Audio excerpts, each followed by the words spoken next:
Et salut, ici Chaton Sauvage. Vous l'avez vu dans le titre, je vais parler de ces choses que je n'achète pas, voire que je n'achète plus. Alors, cette idée de vidéo, elle m'est pas venue comme ça par hasard. Elle m'est venue en regardant une des dernières vidéos de la chaîne YouTube Le Renard et les Raisins. Donc, je crois que c'est Andrea, il me semble, qui a fait une vidéo sur les 15 choses qu'elle n'achète plus. Et en fait, en regardant sa vidéo, déjà il y avait des points communs. Et je me suis dit que ça serait peut-être une bonne idée de vidéo pour montrer en fait qu'on peut faire sans certains objets au quotidien et peut-être aussi avoir d'autres pistes d'objets à éliminer en quelque sorte de son quotidien. Donc n'hésitez pas à me dire si vous aussi il y a des choses que vous n'achetez pas et puis c'est parti, du coup c'est parti pour la petite liste. Avant de faire cette vidéo, j'ai un petit peu hésité parce que je savais pas si j'allais parler des choses que je n'achète plus neuves ou si j'allais parler des choses que je n'achète plus du tout, peu importe que ça soit neuf ou d'occasion, ce sont des choses que je n'achète plus et du coup je vais plutôt aller vers cette catégorie là. Je pense que je ferai une autre vidéo sur les objets que je n'achète plus neufs. Je pense que si vous me suivez, vous avez déjà une petite idée de quel genre d'objet j'achète plus neuf, mais j'en ferai je pense une vidéo dédiée et là du coup je vais parler des objets que je n'achète plus du tout ou que je n'ai même jamais acheté. En premier lieu, je n'achète plus de gel douche ni de shampoing. Ça fait pas mal d'années maintenant que je suis passée aux choses solides. Je n'achète plus de gel douche et de shampoing en version flacon pompe, etc. J'achète pour me laver le corps du savon d'Alep. Avant j'étais au savon de Marseille, mais je le trouve un petit peu trop, peut-être un peu trop agressif pour mon corps, donc je m'en sers plus pour la vaisselle et le ménage. Mais pour mon corps, j'utilise du savon d'Alep. Pour laver le visage, j'ai un reste de savon de la marque Typologie que je suis en train de terminer. Voilà, pour l'instant, je suis là-dessus. Je sais pas trop ce que j'utiliserai une fois que ce savon sera terminé. Peut-être que je passerai au savon d'Alep sur mon visage pour voir ce que ça donne. Et concernant les shampoings, alors ça va peut-être vous surprendre, ça va peut-être même vous dégoûter, mais je ne me lave plus les cheveux depuis plusieurs années maintenant. Ça fait environ 7 ans que je ne me savonne plus les cheveux. Je me mouille uniquement la tête de temps en temps. Je ne savonne plus mes cheveux. Je pense que sur 7 ans, j'ai dû les savonner 3 fois, dont 2 fois chez la coiffeuse parce que j'avais pas forcément demandé à ne pas avoir de shampoing. Sachez que c'est possible d'ailleurs si vous allez vous faire coiffer de 1, demander à ce qu'on vous les savonne pas si vous n'avez pas envie, de 2, à amener votre shampoing si vous avez le cuir chevelu sensible par exemple. C'est possible et si la personne refuse, allez voir ailleurs tout simplement parce que on n'est pas forcément obligé d'accepter d'utiliser des shampoings que les salons de coiffure utilisent. Souvent c'est en plus des trucs un petit peu cracra, genre L'Oréal et tout. Moi, je sais que je refuse. Donc, il y a eu 3 exceptions au tout début quand je n'osais pas dire non.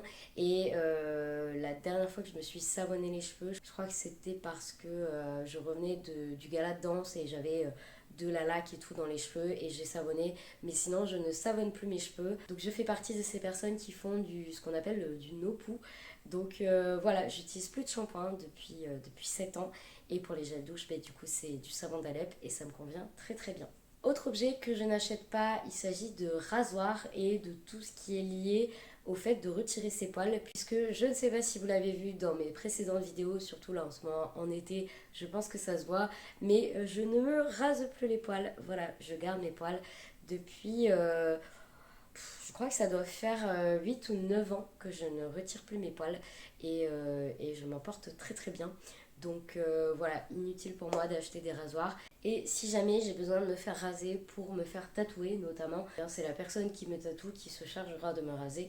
De toute manière, je crois que c'est pas trop conseillé de se raser ou de s'épiler avant une séance de tatouage. Enfin, en général, il vaut mieux laisser faire la personne qui vous tatoue.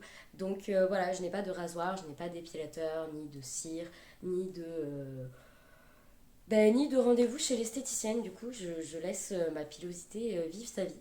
Et voilà, donc ça fera, je pense, l'objet de futures vidéos. Ensuite, alors vous allez voir, cette vidéo est pas mal basée sur tout ce qui est salle de bain, en gros. Et là, je m'éloigne un petit peu du sujet en vous parlant des bouteilles d'eau en plastique. Je n'en achète pas, je n'en ai jamais acheté. J'ai toujours eu la chance, entre guillemets, d'habiter dans des endroits où l'eau du robinet était potable. Maintenant, je comprends tout à fait qu'il y ait des zones où boire de l'eau du robinet, c'est pas tip top pour la santé, mais je pense que ça reste quand même des minorités en France. On a quand même une eau du robinet qui est potable. Donc au quotidien chez moi j'utilise des carafes et dès que j'ai une sortie de prévu, j'ai des gourdes que je remplis avec de l'eau du robinet. Donc voilà, je n'achète pas d'eau en bouteille. Ensuite, je vais parler des produits ménagers. Donc je n'achète pas de produits type canard WC, Monsieur Propre, qu'est-ce qu'il y a d'autre aussi, Silly Bang, etc. C'est des produits que je n'achète pas, que je n'ai jamais acheté. Ma mère m'a éduquée en fait à utiliser des produits naturels pour nettoyer la maison. Donc que ce soit du vinaigre blanc, du savon de Marseille, du bicarbonate de soude, de l'acide citrique. J'ai découvert le percarbonate de soude, les cristaux de soude, etc. Et ça fait parfaitement le taf. Il n'y a pas besoin d'acheter des trucs vendus par la publicité qui vous coûtent un bras et demi, qui sont en plus nocifs pour l'environnement, nocifs pour votre santé, nocifs pour les animaux qui habitent avec vous. Voilà, vaut mieux passer aux produits naturels, ça coûte moins cher et en plus ça évite de polluer son environnement. Donc que demander de plus? On revient dans la partie salle de bain avec la routine skincare. Je n'achète plus de routine skincare à rallonge, donc de trucs pour le visage. Dans une de mes toutes premières vidéos, j'ai parlé de typologie en disant que j'avais commandé des produits chez cette marque-là avec toute une routine, etc. C'était pas la première fois que je le faisais, mais je vous avoue que depuis j'ai arrêté pour plusieurs raisons. La première, en fait, je me suis rendu compte que ce genre de produit était efficace au début et qu'au fil des semaines, il devenait de moins en moins efficace, sur moi en tout cas. Donc je me suis dit que d'un point de vue financier, c'était quand même assez pénible en fait d'acheter une routine, de pas la terminer finalement parce que les produits n'avaient plus aucune efficacité. Ils n'étaient pas nocifs pour moi, j'avais pas de réaction, juste que je voyais très bien que ma peau s'était adaptée à ces produits et un peu trop, si bien que les résultats étaient vraiment pas folichons au bout de quelques mois d'utilisation. Donc j'ai fait 2 achats de routine typologie et depuis le mois de décembre 2023, je n'ai plus acheté de produits de ce style-là. J'ai juste une crème que j'applique le matin, j'applique plus rien le soir, alors que clairement j'ai une peau sèche et en fait je n'ai plus de sécheresse. Je touche du singe. Je me savonne de temps en temps le visage avec le savon qui me reste de chez Typologie. Et mis à part ça, je ne fais rien d'autre. Donc voilà, je suis plutôt contente pour l'instant de me passer de ce genre de choses. Peut-être qu'un jour ça reviendra, peut-être que j'en ressentirai le besoin. Mais là, ça fait un peu plus de 6 mois du coup que je me passe de ce genre de produit. Et c'est du gain de temps, du gain d'argent. Et puis je pense aussi qu'il y a pas mal de marketing là-dessus, notamment sur tout ce qui est sérum, crème contour des yeux, limite contour de la bouche. Enfin, voilà, j'utilise une seule et même crème pour mon visage, j'utilise de l'huile de coco pour tout le corps et des fois du beurre de karité. Je sens qu'au niveau du corps c'est un peu la sécheresse, ça c'est surtout en période hivernale, mais sinon voilà, je reste assez minimaliste en termes de routine skincare et de produits à me mettre sur le corps. Toujours dans la salle de bain, je vais parler de parfum. Donc ça c'est un truc que je n'achète plus depuis une dizaine d'années maintenant. J'en achetais avant, même si j'étais pas une grande consommatrice de parfums, j'en avais acheté quelques-uns. Je suis pas fan. Voilà, je suis pas fan. Certaines personnes me diront oui, mais c'est parce que t'as pas trouvé le bon, t'as pas trouvé la senteur qui te correspond. Non, en fait, c'est juste un truc, je trouve que c'est pas forcément utile. J'aime bien mon odeur naturelle, j'aime bien l'odeur naturelle des gens. Je trouve que dès qu'il y a du parfum, c'est souvent trop. Bon, alors là, depuis que j'ai ma toux chronique, depuis 4 ans et demi, j'ai un odorat qui est très très faible. Je suis moins axée sur les odeurs qu'avant, mais je vous avoue qu'au niveau des odeurs que je sens encore, le parfum en fait partie et souvent c'est juste désagréable. Je trouve que les personnes sentent trop fort le parfum. Ça me prend la tête, ça me prend le nez. Je suis plus capable d'entrer dans un magasin type Sephora, Nocibé ou Marionneau. Ça me prend vraiment la tête. Donc ouais, niveau parfum, j'en achète plus. Je trouve que ça coûte quand même excessivement cher si on veut des parfums de qualité. Et ça tient pas forcément sur la durée. Et puis on peut avoir aussi des réactions qui sont pas forcément incroyables parce que ça reste quand même des produits avec de l'alcool, avec des ajouts. Enfin, franchement, c'est pas foufou. Moi, je valide pas les parfums. Donc, je n'en achète plus et mon porte-monnaie est bien content. Alors, au niveau du make-up, j'en achète plus non plus. J'en ai encore un peu parce que j'ai eu un passé un peu un petit peu compliqué avec le maquillage. Je pense que là aussi ça fera l'objet d'une vidéo. J'ai gardé du maquillage, j'ai fait un gros tri dans ce que j'avais, mais j'ai gardé certaines choses qui me tiennent à cœur. Et j'ai bien fait de garder puisque lors de mes représentations théâtre, je me maquille. Donc j'ai ma prof de théâtre qui nous prête du maquillage, mais j'utilise aussi le mien en complément. J'utilise un petit peu du sien et un petit peu du mien, donc je suis contente de l'avoir gardé, mais c'est vraiment pas quelque chose que j'utilise au quotidien et c'est pas quelque chose que je rachèterai.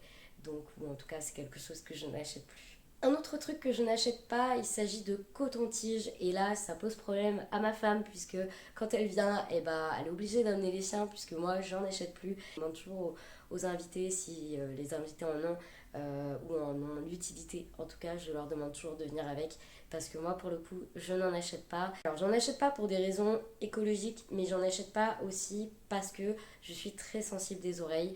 Je ne vais jamais dans mes conduits auditifs. J'ai toujours peur de ce truc parce que je l'ai eu par le passé, de me faire des bouchons de cérumen dans les oreilles.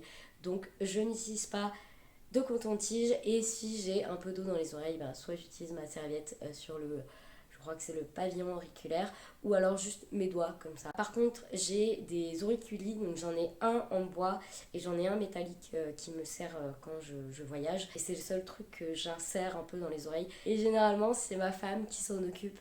Voilà, instant glamour, la magie d'être en couple. C'est ma femme qui s'occupe de tout ce qui est auditif parce que moi j'ai vraiment trop peur. En fait, j'ai eu beaucoup de soucis auditifs par le passé. J'ai une oreille qui est sourde de naissance et j'ai l'autre oreille qui est très sensible. Et ça m'arrive de perdre l'audition pendant quelques jours ou quelques semaines. Donc j'essaie moi de pas trop y toucher parce que ça reste une zone qu'on ne voit pas. En fait, même avec un miroir, c'est compliqué. Et du coup, je n'achète pas de coton-tige. Une chose que j'ai acheté par le passé et que je n'achète plus depuis maintenant environ 10 ans, il s'agit des limes en carton, vous savez celles qui sont rouges là, qui sont jetables. Il y a environ 10 ans, j'ai eu connaissance des limes à ongles en verre et donc j'en ai acheté une. Enfin c'est ma sœur qui m'avait dépanné à l'époque et d'ailleurs je te remercie, hein, je sais que entre nous c'est une petite blague. Donc j'avais acheté une lime à ongles en verre, donc c'est la même depuis 10 ans. Alors elle est déjà tombée plusieurs fois, elle a juste un tout petit éclat ici, mais elle est en très bon état.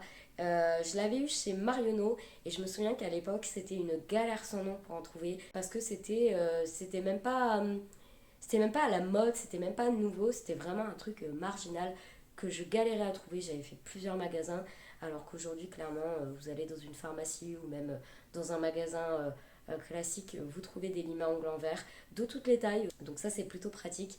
La mienne je l'avais trouvée chez Marionneau, j'avais dû la payer un peu moins d'une dizaine d'euros. Je sais qu'aujourd'hui ça coûte beaucoup moins cher.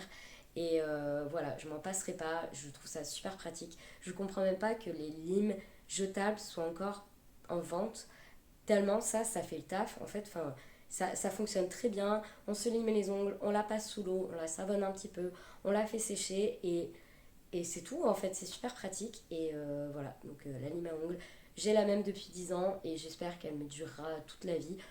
Mais comme j'ai dit, en fait, elle est déjà tombée, donc voilà, je la tiens comme ça, j'ai pas de soucis. J'ai pas peur qu'elle se casse, et voilà, enfin, c'est trop bien, c'est vraiment, je recommande. Et puis c'est tellement économique parce que là, je l'ai payé, alors à l'époque c'était assez cher, aujourd'hui je pense que pour 5 euros on en a une, mais en fait elle va vous durer, si vous la cassez pas, elle va vous durer toute votre vie. Alors que les limes en carton là, alors le paquet va peut-être vous coûter 2 euros, mais vous allez racheter des paquets tout au long de votre vie et au final vous aurez un budget lime à ongles de peut-être 50 euros à la fin de votre vie, alors que là la lime à ongles que perso j'ai a dû coûter 9 ou 10 euros et c'est trop bien. Je termine cette vidéo, alors il y aura peut-être des choses que j'aurais oubliées, dans ce cas-là je ferai une autre vidéo, ce sera une partie 2, on verra bien. Je termine cette vidéo avec les bijoux fantasy. Vous savez les bijoux qu'on trouve chez Claire's, H&M, etc. Et bien avant j'étais friande de ce genre de bijoux parce que c'était facile à trouver, c'était pas cher. Et depuis quelques années, je n'en achète plus, déjà parce que la qualité est vraiment pas ouf. Il y a quand même des bijoux qui tiennent pas dans le temps, qui font des traces sur les doigts. J'en ai eu quelques-uns et c'était pas génial. S'il y avait des strass, les strass tombaient. Donc c'était vraiment pas incroyable. J'ai arrêté d'acheter ça il y a pas mal d'années maintenant. Niveau bijoux, c'est vrai que j'en achète plus trop. Les derniers que j'ai achetés, ce sont ceux de la marque Nash, qui sont des bijoux en forme d'animaux. J'ai ces bagues aussi que je porte très très régulièrement, qui sont de la marque Aglaé Co, qui sont des bijoux faits à partir de matériaux recyclés, donc que ce soit de l'argent ou de l'or, c'est recyclé. Donc voilà, c'est réutilisé en fait pour éviter d'utiliser des matériaux qui sont neufs. Je n'achète plus de bijoux et si j'ai envie d'en acheter, comme dans le cas de Aglaé Co ou de la marque Nash, je mets le prix, j'en achète pas beaucoup et ça me fait plaisir et ça m'évite d'acheter des bijoux fantasy qui ne tiendront pas la durée, qui au long terme vont peut-être coûter plus cher et qui soutiennent des marques que j'ai plus forcément envie de soutenir, donc je pense notamment à H&M. Voilà pour les bijoux fantasy, je n'en achète plus. Et j'avais d'ailleurs fait un énorme tri de bijoux parce que j'ai eu une période où j'achetais beaucoup de bijoux, où on m'offrait des bijoux et j'ai fait un énorme tri il y a de ça 2 ou 3 ans.